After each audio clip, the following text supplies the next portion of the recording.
Okay. Alright. Here we go. What's up, everybody? It's the CoverBoi Chronicles, and it's the CoverBoi, of course. I'm doing a review of Kristie today.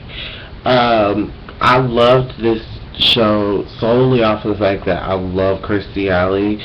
Like I've said in like previous videos, my favorite Kristie Alley movie is got to be The Last Don. Because I love the way she played that role. I love the way she played that role. So naturally, when she had her own show at the end of the season, you guys know I do end of season reviews. So I was just like, I had to do one for her sitcom because it was just, it was a great experience. But we'll tell you later more on that. So as I do my season reviews, I'm just going to go ahead and just let y'all know. Okay, so it only had like 4 cast members, like 4 people in the cast, and then they had like several people come on and guest star as a role, and it was like a major thing. Like they had like a Look Who's Talking reunion, they had a Cheers reunion, they had a Seinfeld reunion, they had like all types of reunions within this show. So I felt like it was a really cool thing. I love how they pushed Kristie in a way, and so I look forward to seeing what more they have for this show. So we'll start things off with Kristie Alley, and she played Madison Banks. I felt like she played the perfect Broadway diva who just knows she's the shit and who stole her way from stardom from jump. Like, that's a diva-ish move. Like, if you guys don't watch the show, basically it's about a woman who's on Broadway, and she's a star. She came out. She didn't come out. She hit the Broadway scene very hard in the 80s, and then ever since then it's just been, you know, Tony nominations, blah blah blah, this that and the other. It's the Madison Banks. So yes, I enjoyed this so very much. I felt like her mothering was the way that they had her as a diva separated from the way that her character was still a mom, you know. And I love the story around her pregnancy, and how she met her castmates, really. And I just felt like it was a very interesting story. Starting off with the fact that the person that used to be her boss, she was the boss of, you know. So like, and that always tells people, you know, you never know who you're gonna work for. You may start at this level up here, and I may enter in like this. But baby, watch me do this, and watch my rise to stardom. And I may need a manager. I may call you. I may call you. You know, I may call you. But yes, I enjoy like, you know, her saying I wanted to enjoy my stardom, blah blah blah, this that and the other before I had kids. I plan on doing somewhat of the same thing, not completely. Reason why I say that is because I am not having children until I turn 25. So I've got 2 more years until I turn 25. So I've got 2 more years until I can start thinking about children.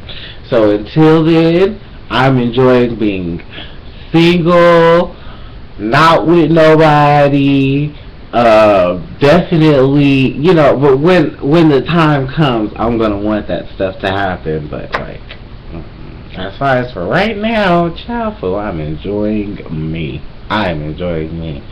But it kind of sucks seeing all of like your best friend and like your sisters and stuff like that, sisters and brothers and people that you grew up with in high school and elementary school are having kids. Like, it's like, what the fudge cake? Like, are y'all serious right now? Like, I don't want to mock Wendy Williams, but I'm not having a stupid boyfriend and a stupid child at my age. Just not my figure.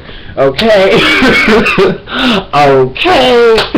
But no, moving on. Like I said, her boss was her. She started off. Her boss was Rita Perlman, and she played Thelma Katz. And I just felt like it was just like the funniest pairing ever in terms of like actress and supporting actress in a TV series like this. They kind of coexisted with each other and just made each other like push each other in terms of their funny. And like, cause Rita, if y'all don't know, homegirl's naturally funny. I mean, Kristie is more of the serious actress. Like, I give her, like, a lot of people don't give her credit for what she's due, but Kristie Alley is a damn good actress, and the woman is the bad one. She's bad, like a bad bitch, like bad bitch status. But yes, I love that they pushed their funny. I love that it was kind of weird that, you know, the boss thing. But moving on, I felt like another weird factor was their her driver, who's played by Michael Richards. His name is Frank Baxter in the show, and he is, like I said, he's the driver. But also, like, how him and Madison and Thelma met were basically like they were like held up at a gun robbery, and long story short, while Madison was pregnant, she Frank jumped in front of a bullet for her son, and she didn't know at the time that she was pregnant. Everybody thought that she was just acting, and so she was just like, no, yeah, I'm pregnant. Like, I thank you so much, because I don't know what would have happened if that had happened, you know. And so they kind of have her son, and who was played by Eric Peterson, and his name is Arlo. Yeah, Arlo. I don't know how to pronounce his last name, but I love that. I love the bromance that they have. So, but yes, I hope that, you know, my driver is as funny as he is, because baby, like, that man was just funny for this part. I just felt like he was funny for this part. And I just love the son, the not so much father-son type thing going on, but it was they played with it. It was a lot to play with in terms of the character. Now, speaking of her son, Maddie's son Arlo, I liked him. You know, I thought he was cool. I liked the ideal of the son. You know, he just met his mom, and you know, he's trying to get to know his mom and meet his mom and do this and do that, and you know, show, like, just be active in her life and stuff like that, and which is cool. And they kind of have their emotional moments, you know, but they don't have any like most people would have in that subject, where it's like they always nitpick at each other. And I mean, this is a sitcom. They could write that in the script, but I appreciate how they just was like, well, you know, it's not easy, but they're going to work on it. You know, it's all about the work and the effort that you put in to certain relationships, especially in that aspect. And I know I can speak on this, because I may not have a perfect relationship with my father, but because of the Holy Father, I still keep a good relationship with him, because it's my obligation as a child. Anywho, In terms of my mother, oh my God, she's spoiled. But like I said, I love the whole thing with Arlo. Keep it going.